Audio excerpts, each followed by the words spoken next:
YouTube has removed Joe Rogan's interview with the co-creator of the mRNA technology used in these vaccines. That man's name is Dr. Robert Malone. Also, Texas Congressman Troy Nehls has announced that he has submitted that full interview to the congressional record to keep it from being censored, but maybe it's too late. Let's talk about this now with Dr. Robert Malone. He, of course, is the inventor of mRNA technology and the RNA as a drug. He also is a bedside vaccines and biological consultings as well. Dr. Malone, great to have you with us. Thanks. Just to correct the record there, I also serve as Chief Science and Regulatory Officer for the Unity Project and the President of the International Alliance of Physicians and Medical Scientists, which is over 16,000 docs. Yeah, I'm glad we got that in because it's not like you're, some unheard hack coming in off the street here. Up until this point, you were respected by almost everyone. But what is it, Dr. Malone? I mean, I know what they are saying. What you said, this mass formation psychosis, that's the reason why they kicked you off. But what is it that they don't want us to hear? Why are you being censored? So, and by the way, as of last night, I was also deplatformed from LinkedIn. Good to know. Without any explanation, just as I got no explanation from Twitter. It appears that the inciting event was my posting a link to a Canadian COVID Care Alliance video, which summarizes the various data manipulation and malfeasance that has happened with the development and licensure packages associated with the Pfizer vaccine. There's been a number of irregularities. There's a whistleblower about it. There is adverse events that weren't reported to the FDA.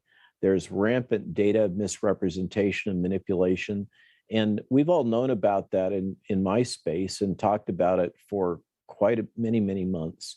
But the Canadian COVID Care Alliance, and you can look them up just with those search terms, put out an absolutely fantastic video and slide deck summarizing all of these things and stating them in such a way that the average person can make sense out of it. This is disallowed. If you translate what that means, and it has to do with the Trusted News Initiative, we're in a situation in which big tech, big pharma, big government, big media are all conspiring to ensure that patients are not able to access information that will allow them to make an informed consent decision to accept these vaccines. Any information which would lead somebody to vaccine hesitancy is by definition not allowed to be distributed.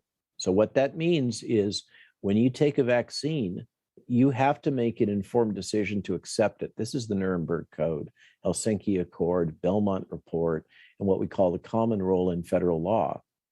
And you are not able to get access to that information because it is specifically prohibited that you shall not be able to access it. The question is, you and I both know the truth eventually does come out here, even though seems to be a concerted effort to suppress a lot of the clinical information. I mean, we were just talking about the fact that they want to suppress this stuff for 50, 75 years? Just so. Why?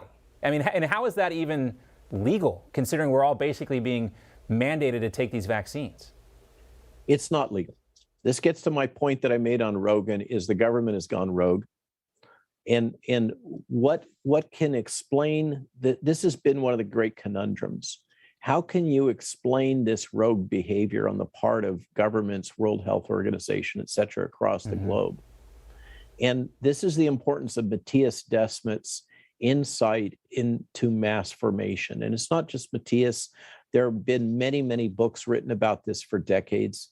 This is the same process that led to Stalin's purges in the Soviet Union. This is the process. I'm not saying that vaccine advocates are Hitler. I mean, this is what happened. But this is what happened to the German people. This is what happened in the French Revolution. This is probably what led to the death of Socrates by drinking hemlock.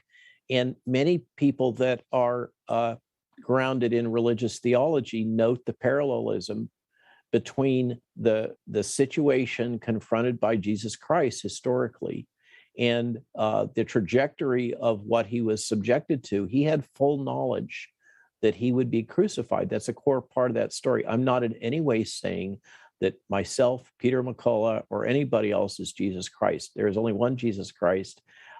We are not it, but he was subjected to this same process that we appear to now be seeing play out globally. When people are scared, driven by mass media. Right. When people are scared, they can't think critically. And that's really what it seems like the government wants. They want people scared so they're not thinking about these decisions, not having, a conversation with their own physician about whether this is right for them.